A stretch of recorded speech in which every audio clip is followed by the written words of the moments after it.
let's talk about leadership, but not just as management. Let's think about it as an act of deliberate, intentional design. We're going to explore how top executives can actually architect high-performance teams from the ground up. So, to kick things off, let's start with a really important question. What's the real difference between a manager and an architect? Well, a manager often just oversees a structure that's already there. But an architect? They design it from the very beginning, making sure every single piece works together perfectly. And that is the mindset shift we're diving into today. So here's the blueprint for our conversation. We'll start with this idea of the CXO as an architect. Then we'll lay the foundation of safety, build up the 3 pillars of communication, put on the storytelling capstone, and finally take a look at your own leadership blueprint. Okay, so what does it really mean to be an architect in a leadership role? Well, the modern leader's job is changing, big time. It's becoming less about, say, directing traffic and a lot more about building the entire highway system for communication to flow. And here's the absolute key. Communication isn't just some soft skill anymore. It's a strategic tool. A real architect of leadership uses it to actively shape the team's culture. That's the environment where high performance either thrives or it just withers on the vine. It's really the difference between just sending a memo and actually starting a movement. Now, every great structure, every skyscraper, it needs a rock-solid foundation. And in leadership, that foundation isn't made of concrete. It's made of trust. It's the bedrock that allows everything else to be built securely right on top of it. This bedrock has a name. It's called psychological safety. What is it? It's that shared belief in a team that it's okay to take risks with each other. It means you can pitch a totally wild idea. You can question the way things have always been done. Or, and this is a big one, you can admit a mistake without being afraid you'll be shut down or humiliated. If you don't have this, you get silence, not innovation.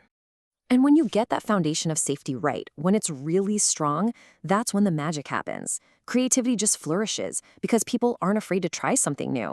Teams can have those tough but necessary conversations to challenge old assumptions. And crucially, mistakes become learning opportunities, not something that could end your career. All right, so resting right on top of that solid foundation of safety are 3 critical pillars. Think of these as the load-bearing walls of your leadership structure, and they're all built through very intentional communication. So pillar number 1 is nurturing talent with total transparency, so people know exactly where they stand and can see a clear path forward. Pillar 2 is communicating succession plans with confidence, because that gets rid of uncertainty and shows the organization is stable. And pillar 3 is adapting to our hybrid world, by balancing all those efficient digital tools with real, essential human connection.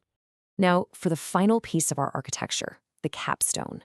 This is the part that holds everything together and, more importantly, protects the entire structure when the storms hit. Crisis, disruption, uncertainty, all that fun stuff. And this quote just nails it. When things get really turbulent, spreadsheets and data points, they're just not enough. Sure, they can inform, but they almost never inspire. They're missing that human element you desperately need to rally a team. Just look at the difference here. It's so powerful. On the left, you've got a data-only approach. It feels cold, it's out of context, and it can actually create more anxiety. But on the right, narrative leadership takes those same facts and weaves them into a story that acknowledges the tough reality but points everyone toward a resilient future. It gives the data meaning. And let's be crystal clear about something. This isn't about making stuff up or sugarcoating the truth. Not at all. Strategic storytelling is a core leadership tool. It's how you get everyone aligned, give them a real sense of shared purpose, and build that collective resilience you need to get through the hard times. So, let's take a step back and just look at the blueprint we've put together. This is a complete architectural model for high-performance leadership. It all starts with that bedrock foundation of psychological safety. Built right on top of that are our 3 pillars: transparent talent nurturing, clear succession planning, and thoughtful hybrid adaptability. And then holding it all together and protecting it is that capstone of narrative leadership. So, what does this all boil down to? Ultimately, this model shows that the best leadership is a discipline of both structure and humanity.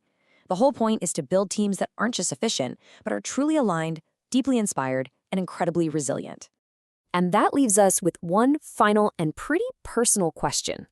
I want you to look at your own team, your own organization.